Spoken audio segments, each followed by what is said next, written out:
Lily, hello. Let's crack on with it, shall we? How difficult is it for you to rewatch your old stuff? When was the last time it happened that it was on TV, and how did you react? Actually, this Christmas, Cinderella and Guernsey was on. And I sat down and watched both. No, I did not. Good morning. Good morning, Miss Ella. Good morning, Tom. But I did sort of glimpse myself in Cinderella, and I just thought, I sound like a mouse who sucked a helium balloon. Like, what? How is my voice that high? Are you all right? I'm all right, but you've nearly frightened the life out of him. Who? The stag. What's he ever done to you that you should chase him about? But I felt weirdly sort of sentimental about it. I guess enough time has passed that it's sort of, or maybe it's because I'm getting older, I don't know, but I just sort of feel really, really, really grateful and really... It's an honour, I guess. You know, you're a Disney princess. They're all looking at you. Believe me, they're all looking at you. Yeah, like precious moments, all the jobs, they're sort of, they align in your life so hugely, especially because it's so important to me, and I've been worked a lot. They kind of coincide with you as a person and what you're like, and so they become sort of, I don't know, so a part of you. So it's weird. Yeah, I understand. And you've got the likes over the course of your career of, as well as Helena.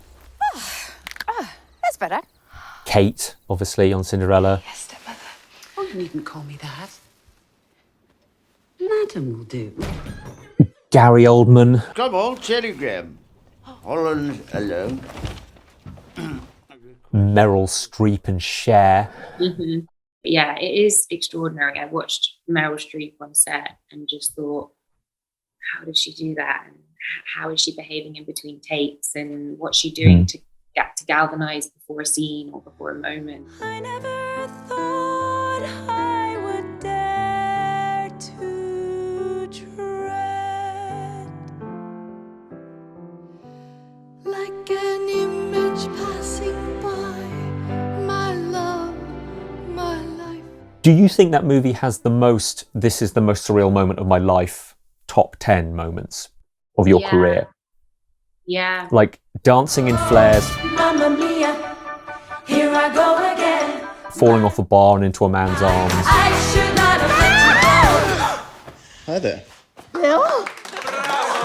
Yeah, it was one of the happiest times of my life, and it is bizarre to think that it really happened. I had loved that show since I was a kid. I'd gone for birthdays to watch it in the West End. I knew every single word to the songs, and then I was suddenly doing it and playing a young Meryl Streep and dancing with her in sort of spandex, and I just thought nothing will ever be as good as this. And living on an island in the sunshine for 7 weeks with all these actors was just a sensational moment in my life.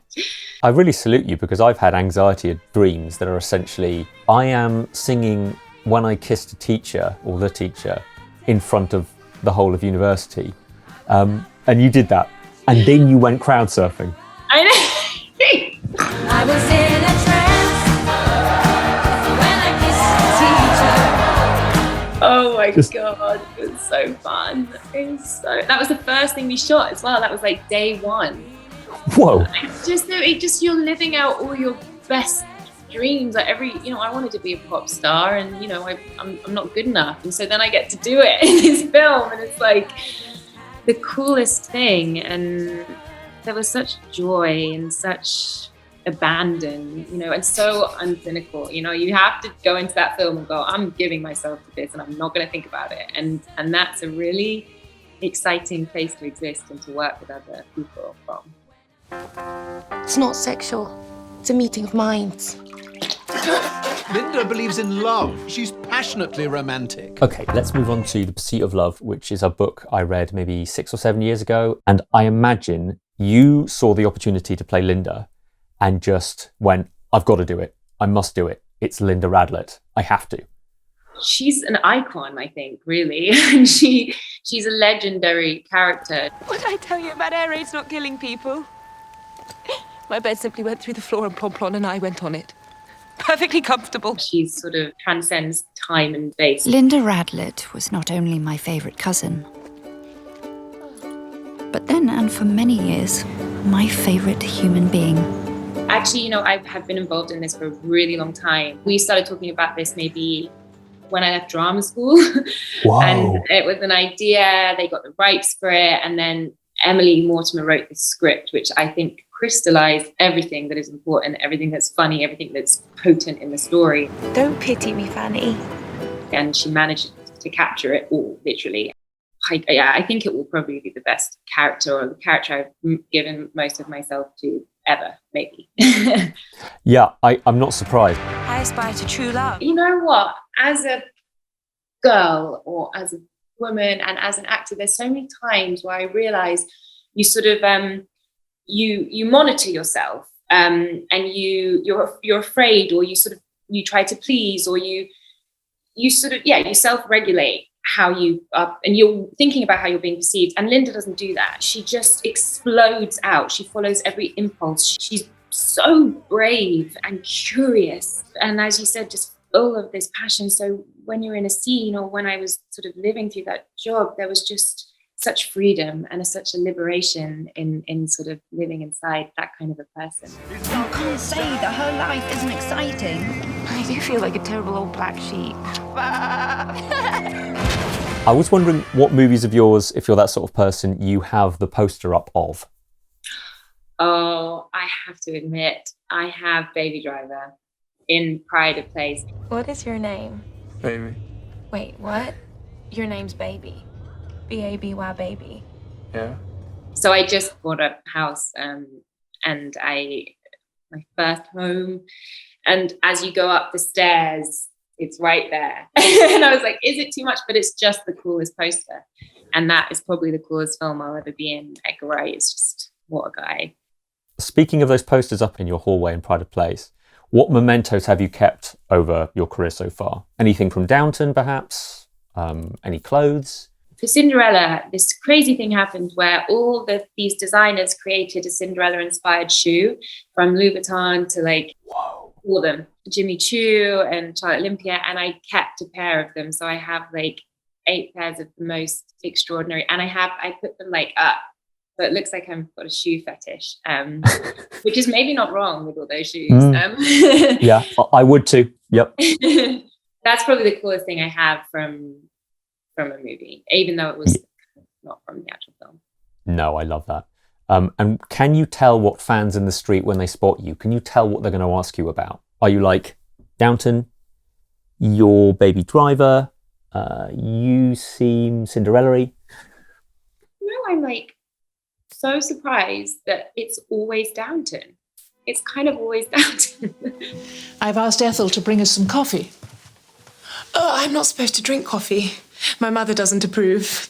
Would you like something else? Absolutely not. After all, she won't find out unless you tell her. And when I do get recognised, it's always when I've got no makeup on and I look really disgusted, which I find kind of to be a bit insulting. But people love Downton. I mean, especially over here. Can I ask whether people quote lines at you? Do people like doing that sort of thing, or? On Instagram, I noticed there's a lot of Mamma Mia love, and there's a line where I say, I can't remember what I say, let's make some memories or something along. Life is short, the world is wide, and I want to make some memories. Oh, life is short, the world is wide.